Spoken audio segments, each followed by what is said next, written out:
are Israelites? It's a question, and here's the answer. To whom pertaineth the adoption, right? The adoption into the kingdom. That's why when you hear Paul say we cry, Abba, Father, because we're adopted. Now we have a father. Go ahead.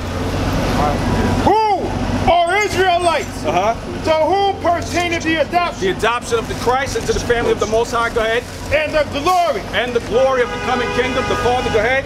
And the covenant. And the covenants, the contract with the Most High. So it pertains to the Israelites are the glory, the adoptions, and the covenant. So we covered three things that we have the authority to speak on. Go ahead.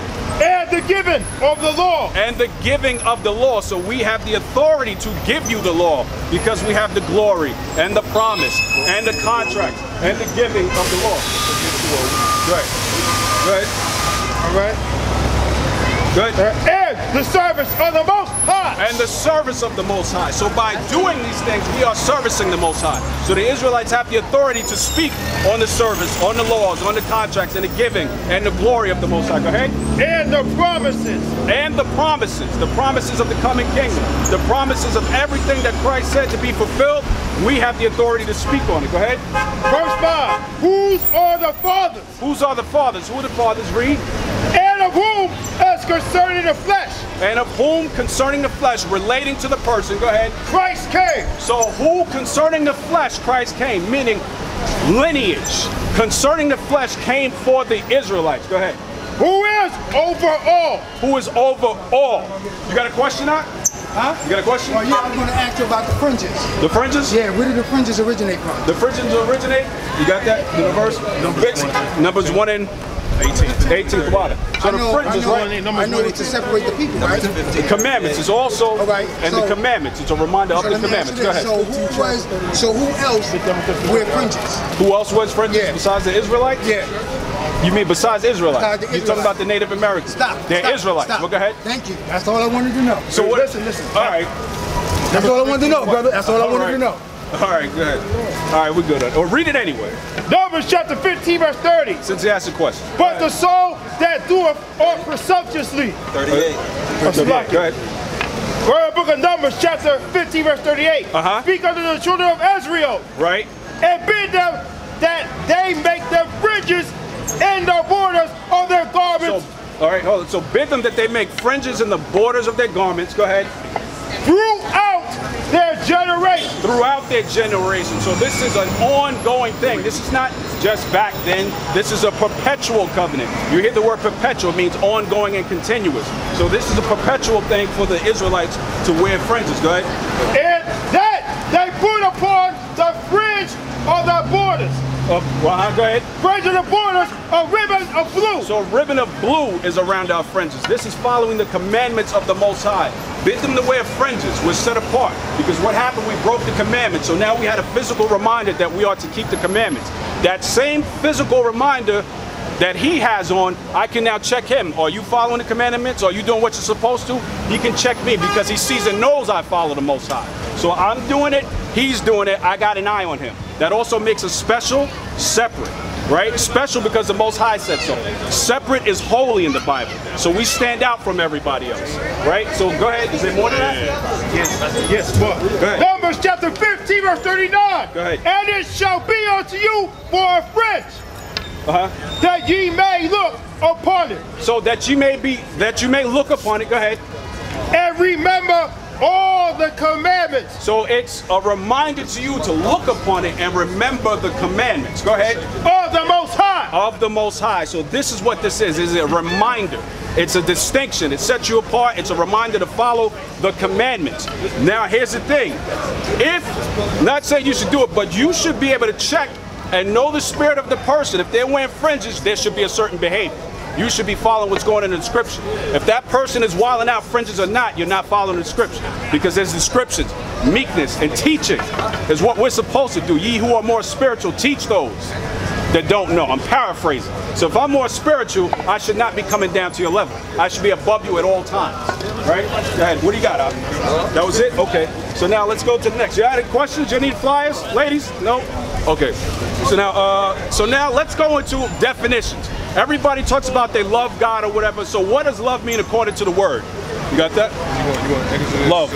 Exodus. We're going to go into love. We're going to go into Exodus 20 and 6. What is the love of the Most High? Exodus 20 and verse 6. He got it. He got it. Go ahead. Reading out the book of Exodus.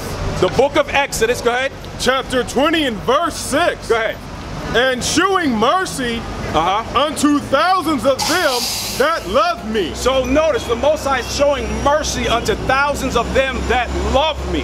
So how do we love him? Continue on. And keep my commandments. And keep my commandments. I show mercy to thousands of them that love me and keep my commandments. The keeping of the commandments is the showing of the love of the Most High. I have a scripture. Go ahead. Go ahead. Whereas 2 John chapter 1 verse 6. And this is love. And this is love. So notice it's saying is, so it's definite. It is an answer. What's following is. This is love according to the scripture. Go ahead. That we walk after his commandments. That we walk after his commandments. This is love according to the Bible. Not how you feel, but how he tells you to behave. This is love. Read it again from the top. And this is love. That we walk after his commandments. That we walk after his commandments. Go ahead. This is the commandment that, as ye have heard from the beginning, ye shall walk in it. So in other words, that you heard from the beginning, that you heard from Moses, you should be walking in this. Because you were told by Moses, and now you're being told again by Christ. To love him is to follow his commandments. Right? Go ahead. What else you got? Oh, you can take it. Go ahead. Reading out the book of Deuteronomy, chapter 11 and verse 22. Go ahead. For if ye shall diligently keep all these commandments. So if ye diligently keep the commandments, that means constantly, enduring, thinking about it, meditating on it, diligently, persistent. If you are persistent and diligent in keeping these commandments, go ahead. Which I command you. Which I command you out of my mouth. I say it and it's so. Go ahead. To do them. To do them. I'm telling you to. Go ahead. To love the Lord your God. To love the Most High. Go ahead. To walk in all his ways. To walk in all his ways. So we're in Deuteronomy. We're in the Old Testament. So what do we say about Christ, the Messiah? We should walk after his ways, should we not? So this is the same thing in the Old Testament. So that dispels the myth of, oh, that evil guy that is separate. There is no separation from the Messiah and the Father. There is no separation. He told you in Deuteronomy, he told you again in the New Testament to walk after his ways, his commandments. Is there more? And to cleave unto him. And to cleave, to hold on to him, to go to him. This is where you get the understanding of quickening. To bring that to you, then you get that spirit. Cleave unto him. Right? Go ahead. Is there more? That's it? That's it. Okay, what you got on 14, John 14. Okay. So now, we're going to explain, give you one more chapter verse for love. Reading out in the New Testament. Reading out the book of John, chapter 14 and verse 15. Chapter 14 and verse 15. Go ahead, John. If ye love me. If, this is Christ. If ye love me, go ahead. Keep my commandments. Easy. Christ said, if you love me, keep my commandments. Right. Plain and simple. We already know the commandments are the laws. If you love me, keep my commandments. Now you can say you love Christ all day, but according to him, if you're not keeping the commandments, you do not love him. Because he says, if you do, keep my commandments. Similar to bringing it on a lower level to what a woman says. If you love me, you'll do this. Christ is saying the same thing on a higher level. If you love me, you will do this. So what do you do to keep the home happy? You please the woman. What do you do to keep the father happy? You please him and do exactly what he said. Keep his commandments. There's no two ways about that. That's a straight scripture. I don't even have to break that down because it's plain and simple. Verse 21. Go ahead. He that hath my commandments. So who has his commandments? Go ahead. And keepeth them. Whoever has Christ's commandments, the Father's commandments, and does them. Go ahead. It is that loveth me. The one that keeps and does my commandments is the one that loves me. The one that does not, obviously, does not love him. You got a flyer, brother? Anybody got a flyer to give him? Brother? Yeah. Okay. You got a brother.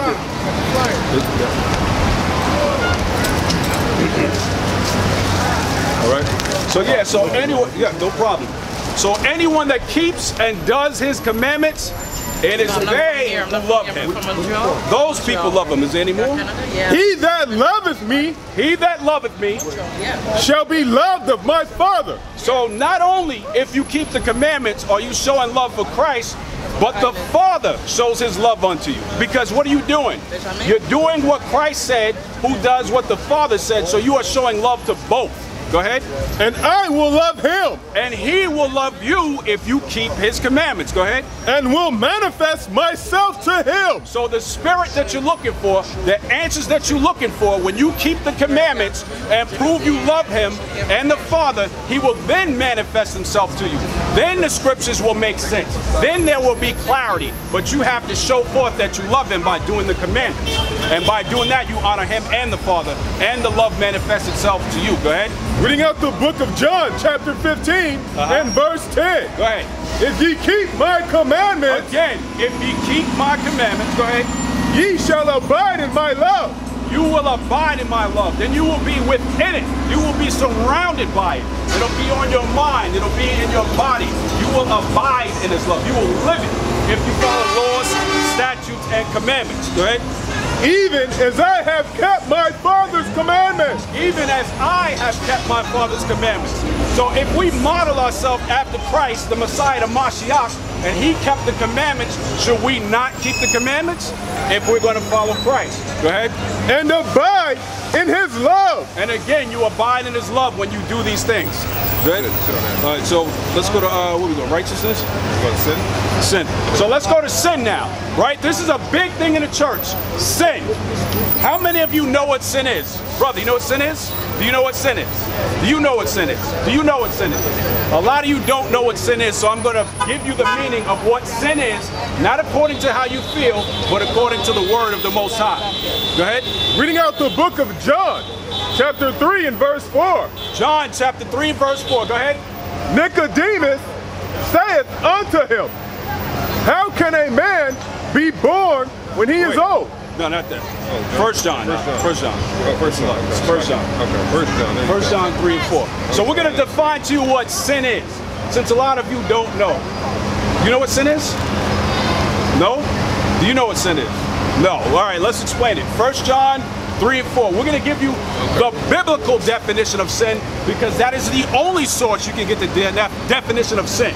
Because this is the book that condemns you or gives you life. The answer's in this book. Go ahead. Reading out the book of 1 John, chapter 3 and verse 4. Go ahead. Whosoever committeth sin, whosoever, anyone that commits sin, transgress, goes backwards, breaks also the law. So whoever commits sin breaks the law. Think about that. Whoever commits sin breaks the law. If your pastor or preacher tells you there is no law, ask him then, how am I born in sin if there's no law?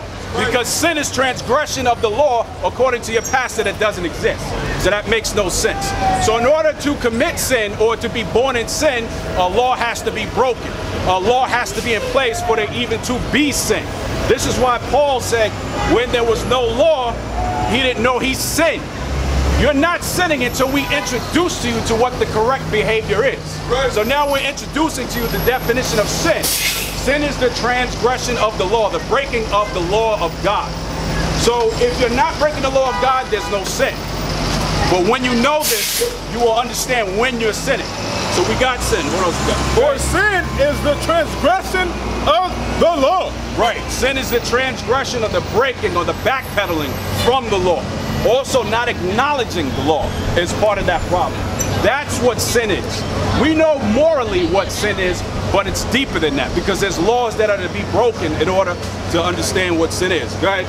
Reading out the book of James, chapter 2 and verse 9. James 2 and 9. Go ahead. But if ye have respect to persons. But listen to this. You might not have known this is a sin. But if ye have respect to persons, go ahead. Ye commit sin. Ye commit sin. So what does that mean? Let's say a star walks down this block. Oh, everybody loves this guy. And you give respect to him and push your brother. That's a sin according to the Messiah. No respecter of persons. God is no respecter of persons. Christ is no respecter of persons. So if you follow after his footsteps, you are no respecter of persons. It doesn't matter whether the person, the cop comes over here, is a chief, a captain or whatever, look at him the same way. If you are doing what you are supposed to, you should not be afraid of that police officer. The fear comes in for two reasons. One, you're either doing what you're not supposed to do, or that person's just a violent person and you know to be afraid. But you shouldn't be afraid if you're following the Most High, because he did not make fear for you, right? So what does that say? Understand. Go ahead, read it again. But if ye have respect to persons. If you have respect to persons, I treat this person better than him because he's so-and-so, he has this job, this person's better than this one. Go ahead. Ye commit sin. You commit sins by showing respect to person. It doesn't mean respect and courtesy you have to stop. Respect based on position in the world, position in a job and in life. That's a sin according to the Most High. Go ahead. And are convinced of the law as transgressors. And you're convinced of the law as a transgression. You're a transgressor. You break the law when you show respect unto persons based on position. Right? All right. So we're going to righteousness. Yeah. Okay. All right. So now let's talk about what righteousness is. All these words we're breaking down, you will hear these brothers say, and if you stick around, you will have an understanding or better understanding of the scriptures. Good. All right. So now we're going to deal with the topic of what righteousness is. The righteousness according to the word. Let me know when you get it. Righteousness. Pay attention. Take your time. All right. Hey, how you doing, brother? You need a flyer? You got a flyer? You need a flyer? You had one before? Okay. Come to the class when you can. We'll make it easy for you. He's good. He said he got a flyer. All right. So now we're going to explain what righteousness is. Righteousness right now as defined by the world is self-righteousness. What makes me feel good and what I want to do, what I think is good unto other people. But again, the Messiah, the Most High, has a definition of what righteousness is according to the word. Go ahead. Reading out the book of Psalms. Chapter 119, verse 140 and 2. Definition of righteousness. Go ahead. Thy righteousness is an everlasting righteousness. Thy righteousness is an everlasting righteousness. The righteousness of the Most High is eternal. Go ahead. And thy law. And thy law. Read that again. And thy law. And the law. Read it again. And thy law. Same law you transgress and sin against. Go ahead. And thy law is the truth. And the law is the truth. The law is the truth. This is by the beloved David.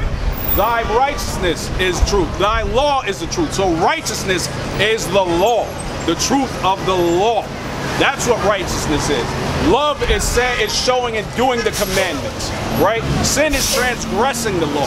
So now when you understand these things and you read the scripture, you will know what Paul is talking about. He will be less confusing to you, because if you do the commandments like he says, he will manifest Christ, the Messiah will manifest himself unto you and give you that understanding. What else you got? Reading out the book of Proverbs. Now this is Proverbs. Again, we're dealing with righteousness. Go ahead. All right. Chapter 12 and verse 17. Go ahead. He that speaketh truth. He that speaketh truth. Go ahead. Showeth forth righteousness. Showeth forth righteousness. So he who speaks truth shows righteousness. We just define righteousness as what? The law. Go ahead. But a false witness. Deceit. But a false witness, deceit. So he who shows the truth, the law, shows forth righteousness. The law is righteousness, followed by the faith and the Yashiyah. Could you get that Revelation? Is that 12 and 14 or 14 and 12? What's that for? Revelation, to follow the faith of the saints. Faith of the saints? Right. So now we'll see what a saint is. You know what a saint is according to the Bible? I'm not putting you in the spot. No. I know all about it. Oh, you only, okay, that's good. You got any flyers? Come to our class? Okay. All right, go ahead. Reading out the book of Revelation. Wait, hold on one second. Go ahead, read. Reading out the book of Revelation, chapter 14 and verse 12. 14 and 12. These are saints. Go ahead. Here is the patience of the saints. Here is the patience, right? Patience is what? Endurance. Waiting, holding out, dealing with the things coming. Here's the patience of the saints. Go ahead.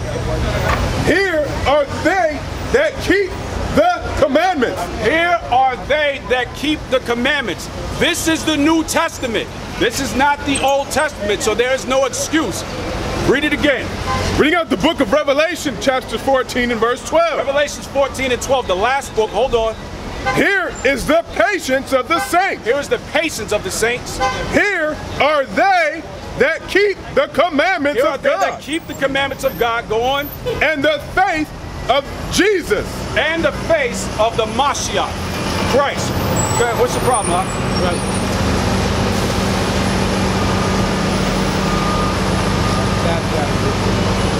You're baptized, okay. Baptized like all the churches, all the so-called.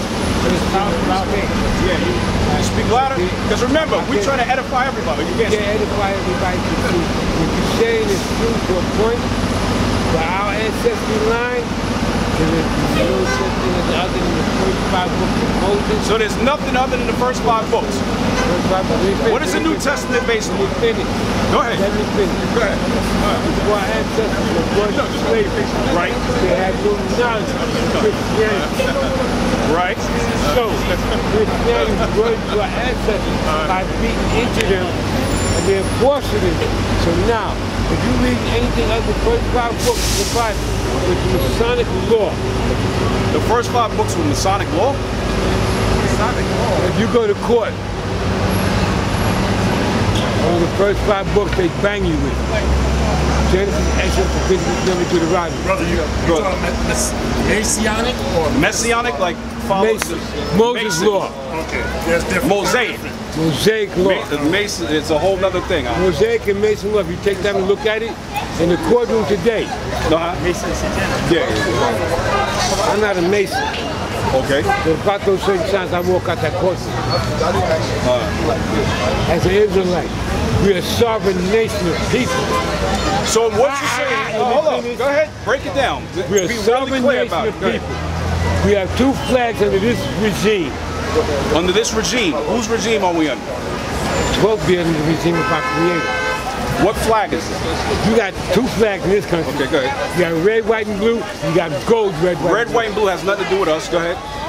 That flag that's there now has nothing to do with us. Yes, it does. That's right. If you're under a sovereign nation, a sovereign people, under Israelites, Islamic, or Judaism. There's no Islam in this book. We don't roll with that. Let me finish. I'm 75 years old. The age means nothing. Let me finish. Read that scripture again. Respect the person. You're not going by your Bible. If you're not going by Bible, there's no discussion. I'm trying to explain to you. There's no discussion. I'm trying to explain to you. You need to reference this book in order for us to have a discussion. Right. I can show you where reference comes from. You can show you where the reference comes from. That's okay. Wait, but let me make you understand something. I'm coming out of this book. I'm always going to refer to this book. Let's see the cover of your book. Cover. What does it cover me? From right to left or left to right? Brother, all right, you said the regime of this flag, right? So we're in this country reading English, so we're reading which way? We're reading the wrong language. But then we're under the flag. That makes no sense. You know, brother, your language is not African. First Peter chapter 4. I'm not an African. I can't listen to that. That's not us. First Peter, I got That's not us. hold up. First Peter chapter 4 verse 11. First Peter chapter 4 and verse 11. What book? First Peter. What book? Bible. What book? Read it. Read it. First Peter chapter 4 verse 11. If any man speak, let him speak as the oracles of the Most High. If any man speak, let him speak as the oracles of the Most High. Everyone pay attention to that. I'm talking to them also. Go ahead. If any man minister, if any man minister, go ahead. Let him do it as of the ability which the Most High giveth. So you minister from this book. You speak from this book. You cannot minister the word of the Most High if you step outside of this book. You will not minister the word of the Most High if you speak from the American flag. That has nothing to do with us. Excuse me. Hey. Do you know? Let him do it. If any man speak, let him speak as the oracles of the Most High. Let him speak as the oracles of the Most High, the mouthpiece of the Most High. We read earlier who the Israelites are. This brother just came and told us he's an Israelite, but he follows Masonic law. He follows the American flag. The American flag is not in this book. The Most High does not respect the American flag or persons. Go ahead. What do you got, Doc? Reading out the book of Isaiah, chapter 8 and verse 20. Go ahead. To the law and to the testimony. To the law and to the testimony. The witnessing, we're bringing it out. The law, go ahead. If they speak not according to this word. If they speak, he said he's an Israelite. If they speak not according to this word. It is because there is no light in them. There is no light in them. Do you guys know who the light is? Question, no? Anybody knows who that light is? You know, and John? John what? Light? What's that, sis? You said something about what? Not a white man? I'll answer that question. What would you say? Don't pay attention to you? We're trying to speak to all the people. You're reading this? So ask a question. You want us to prove to you that's not a white man? You don't want no proof, but you want to read it? We'll prove it anyway. Let's prove it for the system. Revelation 1:13. So you know he's not a white man. We're going to read that to you. Revelation, go ahead. 1:13. Reading out the book of Revelation, chapter 1 and verse 13. We're going to prove to you why this picture looks the way it does. Go ahead. And in the midst of the 7 candlesticks, the menorah, what we got on our back, each one of us, go ahead. One like unto the Son of Man. One like unto the Son of Man, the Messiah Christ. Clothed with a garment down. The garment down to the foot, which we don't have right now. Clothed to the garment down to the foot, which we don't have on right now. Go ahead. And girt about the paps. Girt about the paps. Go ahead. With a golden girdle. With a golden girdle. Gold. Go ahead. His head. His head. His head. His hairs. And his hairs were white like wool. White like wool. Does his hair look like that? Brown hair. Go ahead. That's one strike. Go ahead. As white as snow. As white as snow. Go ahead. And his eyes. And his eyes were like as a flame of fire. Red for intensity and passion and giving of the word. Also, he drank wine, so his eyes were reddish, right? You see a lot of people in the Mideast and Israel and Africa, right? The eyes are red because of the hot sun also. Go ahead. Verse 15. Go ahead. And his feet. Right? His feet. Go ahead. Like unto fine brass. Like unto fine brass. You know what brass looks like? Brown to a golden color. So his feet like fine brass, a brown or golden color. So let's keep going. What else? As if they burned in a furnace. When you burn something, what color does it turn? Brown or black, depending on how long you burn it. So now his feet are black. That's his skin. So we can assume that because his feet are black, the rest of his leg is black, the rest of his body's black also. But let's also go to Revelations 2:18. Let's see what he says about himself. This is Christ's own words, his own description. 2:18. Reading out the book of Revelations, chapter 2 and verse 18. Red letters. Christ, go ahead. And unto the angel of the church of Thyatira. Unto the angel of the church of Thyatira, go ahead. Right. These things saith the Son of God. These things saith the Son of God. This is Christ the Messiah speaking himself. Go ahead. Who hath his eyes like unto a flame of fire. John said it in Revelation. Now Christ is confirming it. I have eyes like unto flame of fire. Red, intensity, passion, heat. Go ahead. And his feet are like fine brass. So now Christ said his feet are like fine brass. Right? So now that's two witnesses. Two witnesses, feet like fine brass. So give me, what do I want, Daniel 10? Right. So now a lot of people say, there's no color in the Bible, right? People say there's no color in the Bible. But now we're going to prove to you that the Bible has color. Go ahead. So now, this is, remember, anytime you hear color doesn't matter, that's only when Christ looks like you. If he does not look like you, it's not a problem. It's a rainbow and everything's okay. But go ahead. Reading out the book of Daniel, chapter 10 and verse 5. The book of Daniel, chapter 10 and verse 5. Go ahead. Then I lifted up my eyes. Right? Daniel lifted up his eyes. Go ahead. And looked. And I looked. And behold, a certain man. A certain man. Clothed in linen. Clothed in linen. Go ahead. Whose loins were girded with fine gold of Uphaz. So just like in Revelation, fine gold girt about the paps. Go ahead. His body also was like the beryl. He had green also. Go ahead. And his face as the appearance of lightning. His face has the appearance of lightning. Power in this vision. Go ahead. And his eyes as lamps of fire. So his eyes are lamps of fire. Three witnesses about his eyes. Go ahead. And his arms and his good and his feet. So now his arms and his feet. His arms and his feet. Go ahead. Like in color to polish. Whoa, whoa, whoa. Like in what? Like in color. Read it again. Like in color. There's no color in the Bible. Like in color. To what? To polished brass. Three witnesses that his body and his arms and his feet and his legs are in color to polished brass. Daniel, John, and Christ himself told you that's his color, but they will teach you there's no color in the Bible when the word color specifically indicates what he looks like.